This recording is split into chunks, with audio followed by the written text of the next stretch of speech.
Welcome back to our channel. By 2004, the U.S. Mint had established its routine with the $quarter coin. The state quarters program, which had begun in 1999, was drawing to a close after a successful and captivating decade of introducing the states of the Union one by one on the reverse of the quarter.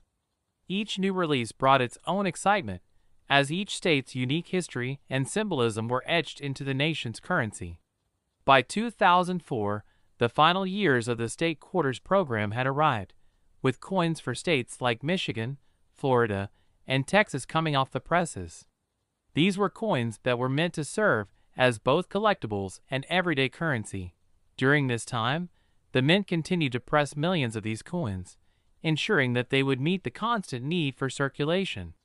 Mint officials were focused on maintaining consistency, keeping the design sharp, the engravings clear, and the production process as flawless as possible. After all, a well-functioning mint wasn't just a source of pride for the nation. It was also a symbol of precision and order. Yet, within this well-oiled machine, something went awry. A subtle but significant error began to surface on the 2004 quarters one that would not be immediately apparent to the casual observer. The design flaw, seemingly innocent at first, would later capture the attention of collectors, sending ripples through the numismatic community. It was as if the very systems designed to produce perfection had, for a fleeting moment, made room for a mistake. In 2004, a collector named William, who had been pursuing his passion for numismatics for decades, was going through a box of quarters he had purchased from a local bank. He had a particular fondness for the state quarters, but as a collector, he also had a habit of looking for errors, small anomalies in the minting process that could elevate an ordinary coin into something truly rare. William had discovered a few minor errors in the past, slight misprints, off-center strikes, or even double dies. But this time, as he sorted through the quarters, he felt something different, a sense of anticipation that he couldn't quite explain. It wasn't long before he found it. The coin that caught his eye was the 2004 Michigan quarter. At first glance, it seemed perfectly normal, just another coin from the state quarters program. But as he turned it over in his hands, something strange stood out. The reverse design, featuring an image of the Mackinac Bridge, looked slightly off. The intricate lines of the bridge appeared blurry, almost smeared, as if the die had been improperly aligned. The engraving wasn't as sharp as it should have been. It wasn't the kind of flaw that would be obvious to the average person, but to William, with his keen eye for detail, it was a glaring issue. He inspected the coin further, scrutinizing it under magnification, and that's when he saw it, an unusual combination of raised and recessed areas around the bridge, creating a distorted effect.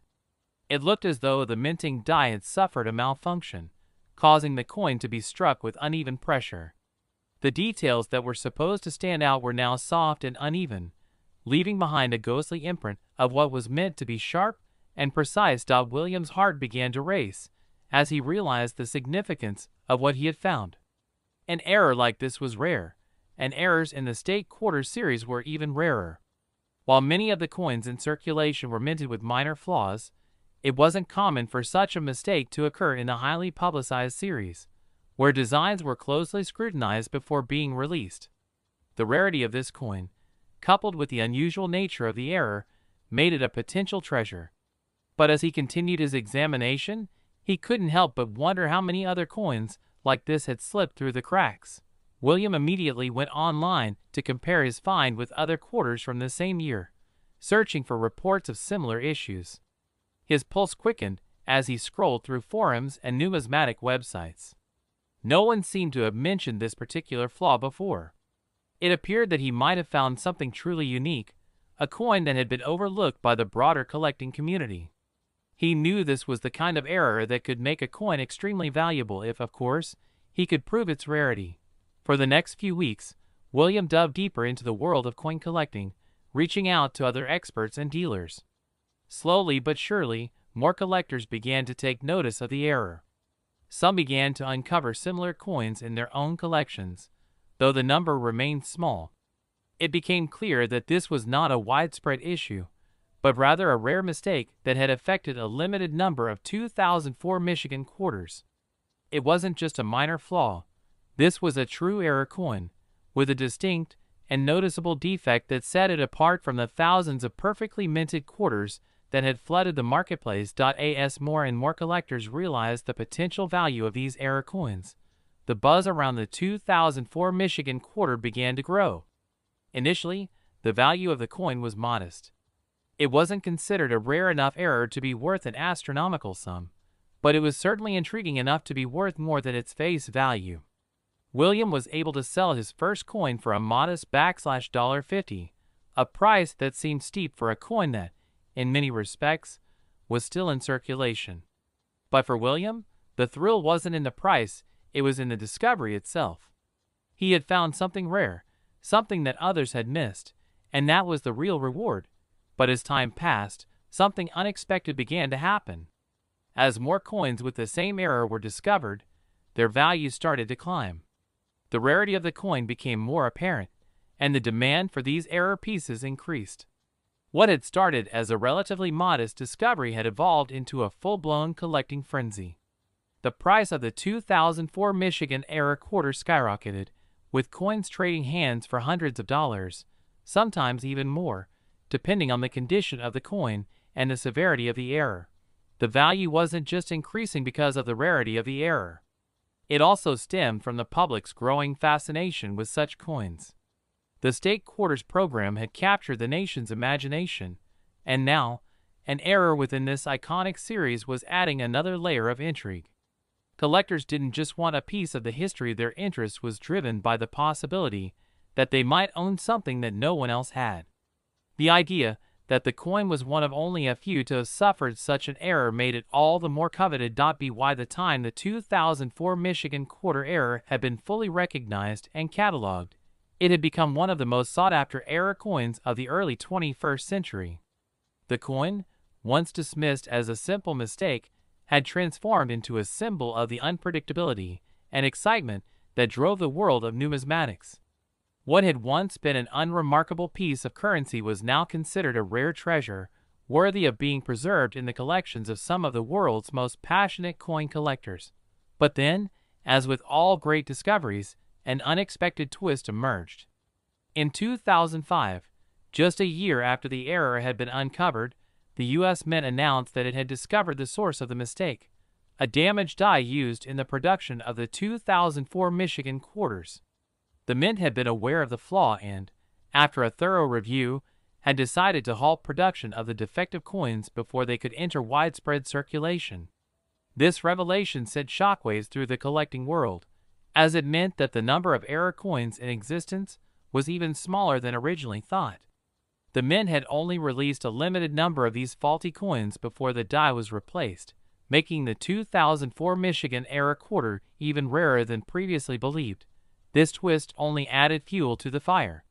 The discovery that the error was caused by a broken die, one that had been caught before it could fully affect the entire minting process, only increased the coin's mystique.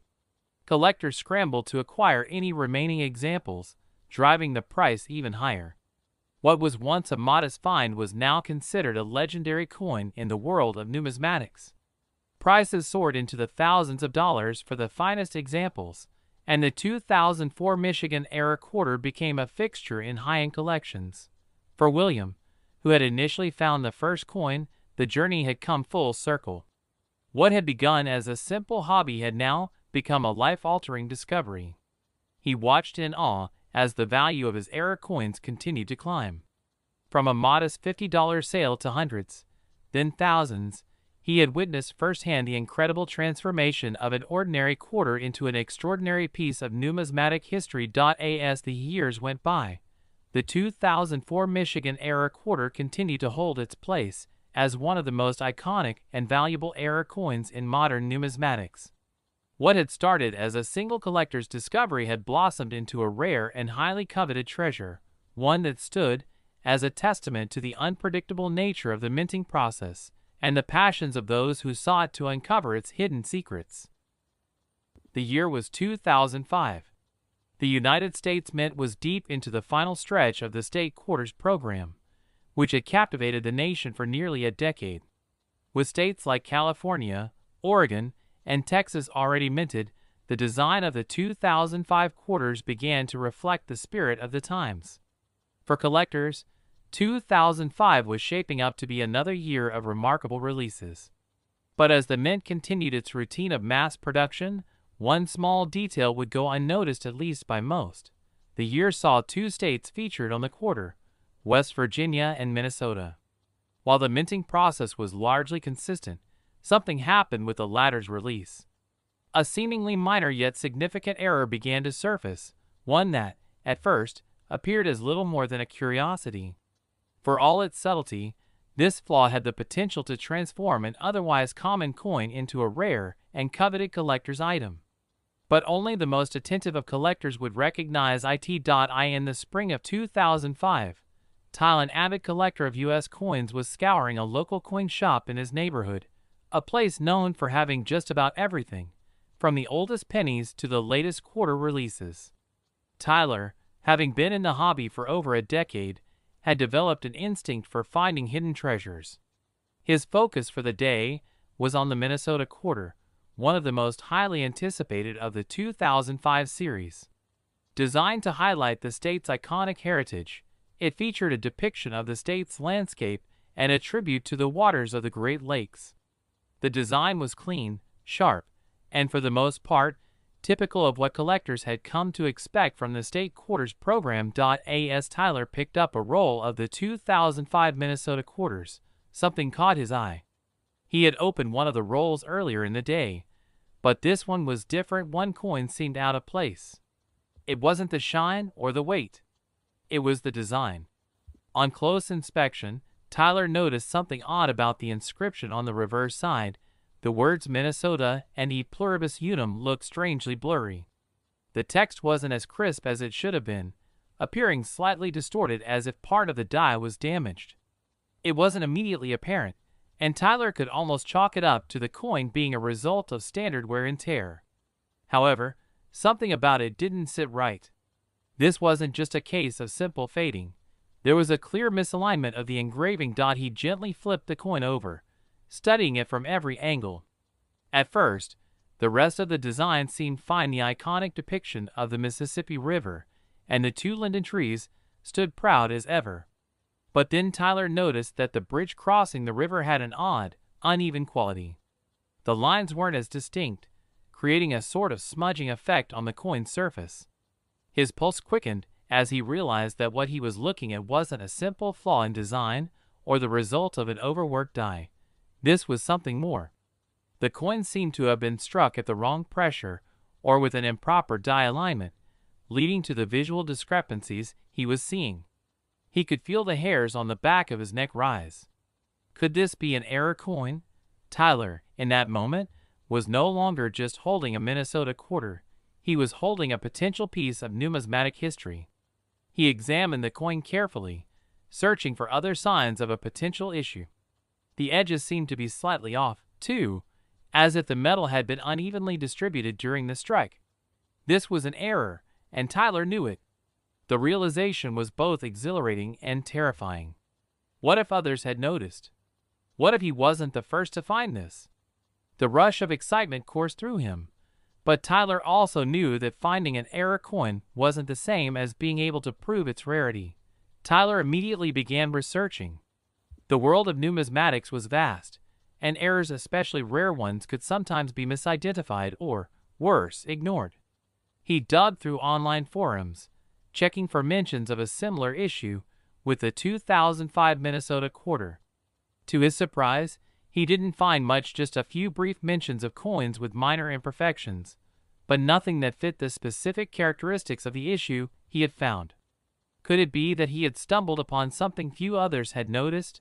After weeks of careful research, Tyler eventually came across a small group of collectors who had reported similar issues with the 2005 Minnesota quarter. But it wasn't a widespread discovery. The error was subtle enough to go unnoticed by most casual collectors, and even when recognized, it was hard to pinpoint its exact nature. Some assumed it was simply a product of an overused die or a worn-out press. But Tyler's instinct told him that this was more than that. The misalignment, the blurry text, the smudging and the bridge design, it all pointed to something rarer, something that could increase the value of the coin exponentially. As Tyler reached out to fellow collectors and numismatists for verification, the response was cautious but intrigued. No one had definitive proof that this error was as rare as Tyler believed, but the growing number of similar discoveries suggested that it might indeed be more valuable than anyone had anticipated. Tyler's excitement began to build. The coin, which had initially seemed like a minor anomaly, was now becoming the centerpiece of a thrilling hunt. Could it be the next big thing in the coin collecting world? Months went by, and the error coin started gaining more recognition within the numismatic community. Collectors who had previously brushed off the 2005 Minnesota quarter as just another state design began to take a second look. Tyler's discovery was gaining traction, and soon, the coin's value began to rise. Initially, the coin was worth little more than face value, but as word spread and more people uncovered similar examples, the price began to climb. A coin that had once been overlooked and disregarded was now beginning to show promise. At first, Tyler was able to sell a few of his error coins for small profits. What had begun as a casual find now had the potential to turn into a serious financial windfall. But the real twist was yet to come. As more collectors became aware of the error, prices began to soar. The market for the 2005 Minnesota quarter error became red hot, and suddenly, coins that had once traded for just a few dollars were fetching hundreds. Rare, high-quality examples were selling for even more. What had started as a find in a local coin shop now had national attention. Tyler watched in awe as the error coin's value climbed steadily. But the real surprise came when a leading numismatic auction house announced that it was selling one of the finest examples of the error coin ever discovered. The auction was scheduled, and as the date drew closer, Tyler felt a nervous thrill in the pit of his stomach. Would his coins be able to compete with the most pristine examples? What if the market was saturated, and the coin's value began to plateau? The uncertainty weighed on him, but there was no turning back. Tyler had already witnessed the transformation of an ordinary quarter into something much more, and now it was time for the world to see just how valuable this small mistake had become. The day of the auction arrived, and as the bidding began, Tyler could hardly believe what he was witnessing. Coins that had once been valued in the tens of dollars were now fetching prices in the hundreds, and as the auction progressed, the highest bids reached new heights. The most pristine specimens, those with the clearest and most significant errors, were going for thousands. The 2005 Minnesota quarter, once seen as just another design in the state quarter series, had become one of the most sought-after error coins in recent memory. The twist came when an anonymous bidder secured one of the top examples for over $25,000. A coin that had started as an overlooked piece of currency was now worth a small fortune. Tyler stood in disbelief as he saw the final price, knowing that the value of the coin had exceeded anything he had ever imagined. What had begun as a casual discovery had led to an incredible, unexpected turn of events. The 2005 Minnesota quarter error had become a true numismatic treasure, not just for Tyler, but for collectors around the world. The significance of the error, the rarity of the mistake, and the subsequent discovery of these coins had changed everything. What was once a forgotten coin now had its place in the annals of coin history. And as Tyler looked at the remaining quarters in his collection, he realized that the pursuit of rare finds, like the one he had stumbled upon, would continue to drive him forward, ever in search of the next unexpected twist. In 2008, the United States was approaching the close of one of its most ambitious numismatic projects, the 50-state quarters program. It had been a decade-long journey, each year unveiling 5 new designs to honor the unique heritage of every U.S. state.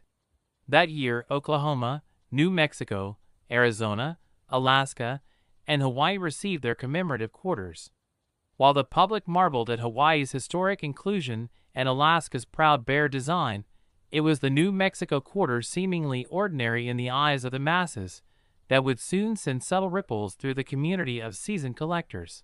The New Mexico quarter featured the state's topographic outline, and a central Zia sun symbol, an ancient emblem of the state's Puebloan roots.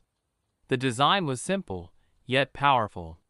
Most coins struck at the Philadelphia and Denver mints looked just as intended, cleanly rendered, with bold contours and clearly legible inscriptions. Yet, among the millions of perfectly minted coins, a few carried an imperfection so discreet it almost escaped detection. It started with a man named Ellis Becker, a longtime collector from Tucson, Arizona. Ellis wasn't what you'd call a high-profile numismatist. He didn't chase million-dollar rarities. His passion was built on the quiet satisfaction of discovering the overlooked, the undervalued. He spent his weekends poring through rolls of coins from local banks, not for glory, but for that brief moment of recognition when his eyes met something others had missed. That winter, Ellis came home with a standard haul, 3 $10 rolls of quarters. He opened them methodically, placing each one under his magnifying glass. One particular coin drew his attention, but not for the reasons he expected. It was a 2008 New Mexico quarter, but something about the state's outline looked off. At first, he blamed his own fatigue. Perhaps it was just a glare or a shadow. But upon rotating the coin and angling it toward the light, the truth emerged. The map's southern border appeared distorted, like a faint double image, or more precisely, a double die. The lines seemed to ripple unnaturally. The lettering of New Mexico and Land of Enchantment also exhibited the same ghost-like doubling. Ellis's pulse quickened. He'd seen double dies before on pennies, on dimes, but never on a state quarter, and never quite like this. This wasn't the typical dramatic doubling found on famous coins, like the 1955 Lincoln cent. This was more elusive, subtle enough to go unnoticed in circulation, yet definite in its anomaly. He reached for his reference books, cross-checking against known errors in the state quarter series. Nothing. No mentions of a double die on the 2008 New Mexico issue.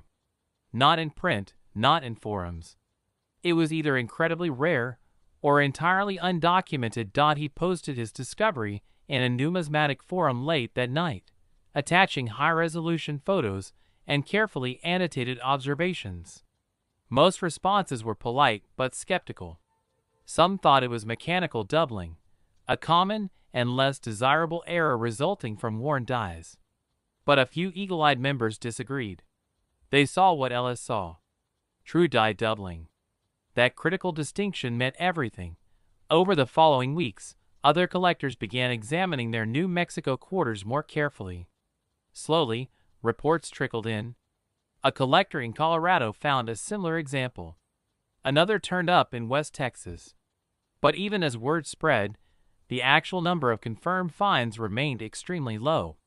It was becoming clear that this wasn't the result of a widespread issue, but rather a small run, possibly no more than a few hundred coins, maybe fewer, that had escaped the mint in error. Ellis submitted his coin to a professional grading service, knowing that authentication would cement its place in numismatic history. When the coin returned in a protective slab, labeled 2008 D&M quarter double die reverse MS64, he felt a quiet vindication. He had found something real, something historic. But what he didn't anticipate was what came next. The coin, at first, held modest value. Early estimates placed it around $75 to $100. Not life-changing, but significant for a quarter plucked from circulation. However, as the community's awareness grew and new examples failed to emerge, the value began to rise. The demand wasn't just from collectors seeking an error coin. It was from those looking to complete flawless state quarter collections. The 2008 New Mexico quarter, with its nearly invisible mistake, had become an elusive ghost in the machine. A blemish so faint, yet so significant, it became a legend. Auction houses took notice. When a second verified example hit the block, interest was tepid, until bidding quietly accelerated past the $300 mark. A third coin, slightly higher in condition, went for double that. The anomaly was no longer a curiosity, it was a chase piece. The hobby had seen this before. Scarcity, mixed with mystery, always ignited the flames of desire. Meanwhile, Ellis kept his coin. Offers came, some generous, others speculative. But he wasn't ready to part with it. Not yet. He continued digging, trying to learn more about how the error happened. Was it the result of a misaligned hub? A flaw in the master die? His research led him deep into the technical side of coin minting, an area he had only casually studied before. What he found shocked him. Documents obtained through a numismatic contact revealed that during 2008, the Denver Mint had experienced a temporary issue with their die calibration equipment. While the problem had been quickly resolved, there was a narrow window, just a few days, when dies could have been misaligned or inadequately inspected. It was within that sliver of time that the 2008 New Mexico era quarters likely originated. Then came the twist, one that even Ellis didn't anticipate. In 2010, a collector from Illinois reported discovering a second type of error on a 2008 New Mexico quarter. This time, the coin had an unusual reading pattern along the edge, interrupted sporadically with flat sections. It appeared the collar die, which forms the edge of the coin, had slipped during striking. Further analysis revealed that this miscoloring was not isolated. It affected a handful of coins that also displayed the doubled die on the reverse.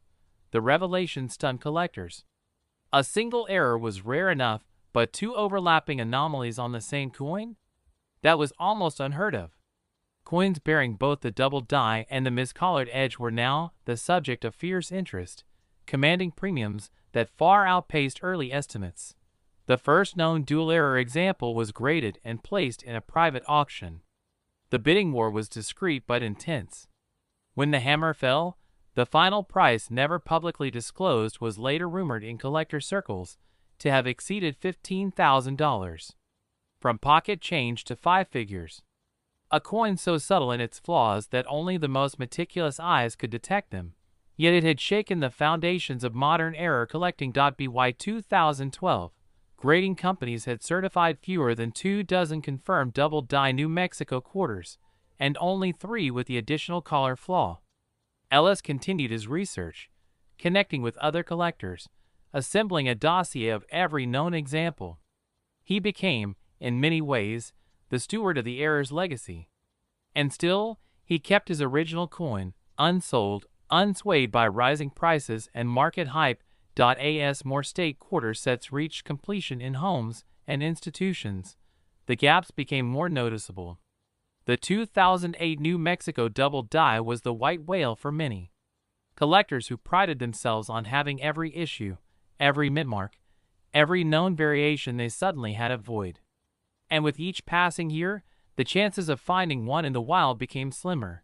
Then, in a surprising turn, a grading service updated their rarity scale for modern errors. The 2008 New Mexico double die was listed among the top 5 most elusive state quarter errors ever deciphered. This formal acknowledgement solidified its reputation. Prices surged again. Some specimens in pristine condition now hovered between $7,000 and $10,000. Even lower-grade examples were fetching over $1,000 in private sales. And yet, the coin remained something of an enigma. No official statement ever emerged from the U.S. Mint about the error. No internal reports were released, and no employees stepped forward to clarify how many flawed coins may have left the facility. The silence only added to the mystique. Today, the 2008 New Mexico quarter continues to circulate among collectors not just as currency, but as a narrative, a layered tale of patience, discovery, and the enduring appeal of imperfection. For Ellis, it was never just about the money. It was about the hunt, the moment his fingers closed around a coin that shouldn't have existed as it did. His story continues, echoing through collector circles, whispered at coin shows and online forums. Because in a world flooded with mass production and digital precision, there's something undeniably thrilling about a mistake, a small, almost invisible error that, in the right hands, becomes priceless.